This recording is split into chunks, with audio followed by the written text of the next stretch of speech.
Communist പാർട്ടിയിൽ വ്യക്തിപൂജ പാടില്ല എന്നാണ് പണ്ട് തൊട്ടേ ഉള്ള ഒരു നയ സമീപനം. പാർട്ടി ഒരു കാരണവശാലും ഈ വ്യക്തിപൂജയെ പ്രോത്സാഹിപ്പിക്കുകയോ അംഗീകരിക്കുകയോ ചെയ്യില്ല. ആരെങ്കിലും ഏതെങ്കിലും നേതാവിനെ എപ്പോഴെങ്കിലും പ്രകീർത്തിച്ചാൽ അയാൾ നോട്ടപ്പുള്ളിയായിട്ട് മാറുകയും പിന്നീട് പാർട്ടി നടപടിക്ക് വിധേയനാകുകയും ചെയ്യും എന്നുള്ളതാണ് ചരിത്രം. പക്ഷേ ഇതെല്ലാ നേതാക്കന്മാർക്കും എല്ലാ കാലത്തും ഒരുപോലെ ബാധകമായിട്ടുള്ള ഒരു കാര്യമല്ല. ചില നേതാക്കന്മാരെ ചില സമയത്ത് പ്രോത്സാഹിപ്പിക്കുന്നതും പാടിപ്പുകഴ്ത്തുന്നതുമൊക്കെ നാട്ടുനടപ്പുള്ള കാര്യമാണ്. ഇപ്പോൾ സഖാവിൽ സ്റ്റാലിൻ ജീവിച്ചിരുന്ന കാലത്ത് സോവിയറ്റ് യൂണിയനിലെ 6 നഗരങ്ങൾക്ക് അദ്ദേഹത്തിൻ്റെ പേരിട്ടു. സ്റ്റാലിൻഗ്രാഡ് മുതൽക്ക്. അദ്ദേഹം ജീവിച്ചിരിക്കുമ്പോൾ തന്നെ റഷ്യയിലെ പല നഗരങ്ങളിലും അദ്ദേഹത്തിൻ്റെ പ്രതിമ സ്ഥാപിച്ചു. അദ്ദേഹത്തിൻ്റെ മരണശേഷം ഈ ലെനിൻ്റെ മൃതദേഹം ചെയ്തിട്ടുള്ള പോലെ ഇദ്ദേഹത്തിൻ്റെ ഭൗതിക ശരീരം എംബാം ചെയ്ത് ഭാവി തലമുറകൾക്ക് കാണാൻ വേണ്ടി സൂക്ഷിച്ചു വെക്കണം എന്ന അദ്ദേഹം തന്നെ ഒരു വ്യവസ്ഥ ഉണ്ടാക്കി വെച്ചു. സ്റ്റാലിനെ പ്രശംസിക്കുന്നതും പ്രകീർത്തിക്കുന്നതും അക്കാലത്തെ ഒരു നാട്ടുനടപ്പൻ.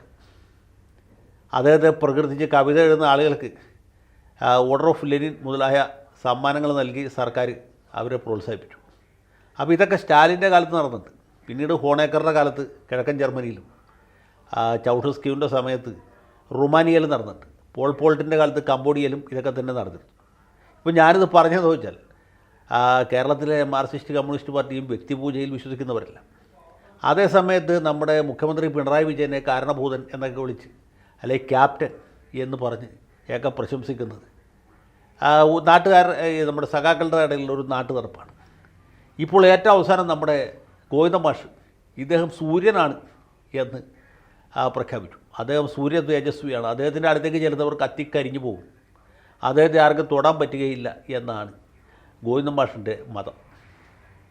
പറയുന്ന ഗോവിന്ദ മാഷായതുകൊണ്ട് നമുക്ക് വിശ്വസിക്കാൻ മാർഗമുള്ളൂ. കാരണം ഗോവിന്ദ മാഷ് കണ്ണൂർ ജില്ലക്കാരനാണ്. പിണറായി സഖാവും കണ്ണൂർ ജില്ലക്കാരനാണ്.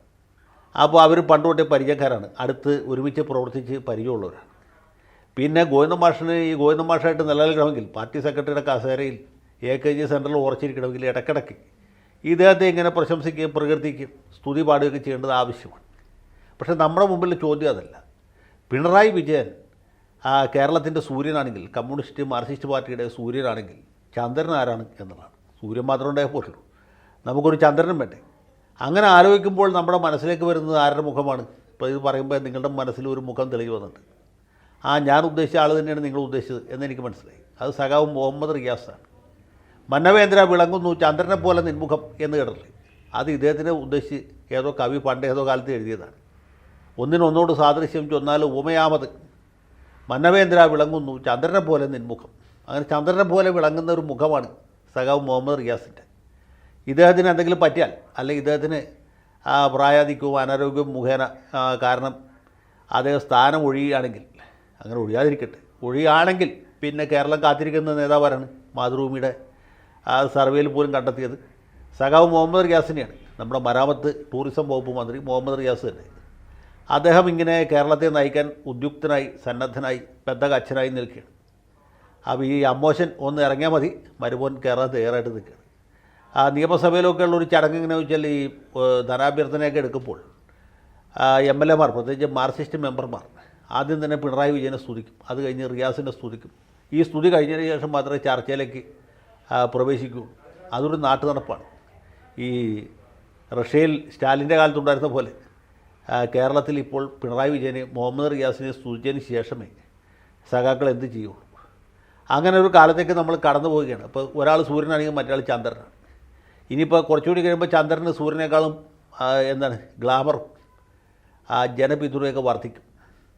ഈ നക്ഷത്ര താരാഗ്രഹ സങ്കുലാഭി ജ്യോതിഷ്മതി ചന്ദ്രമസൈവ രാത്രി എന്ന് കേട്ടിട്ടുണ്ട്.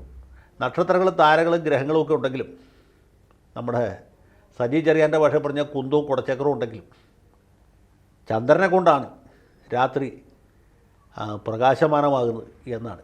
ഇത് കാളിദാസനോട്ട് പറഞ്ഞത്.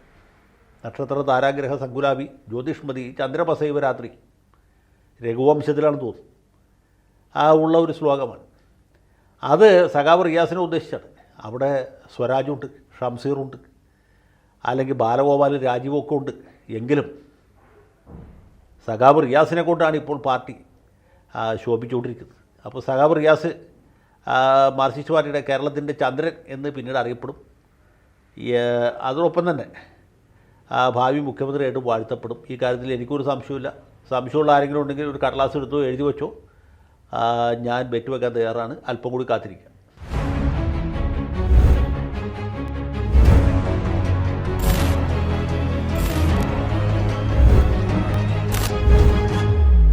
കൂടുതൽ വാർത്തകളും വിശേഷങ്ങളും നിങ്ങളിലേക്ക് എത്താൻ ABC മലയാളം സബ്സ്ക്രൈബ് ചെയ്യുക, ബെൽ ബട്ടണും അമർത്തുക.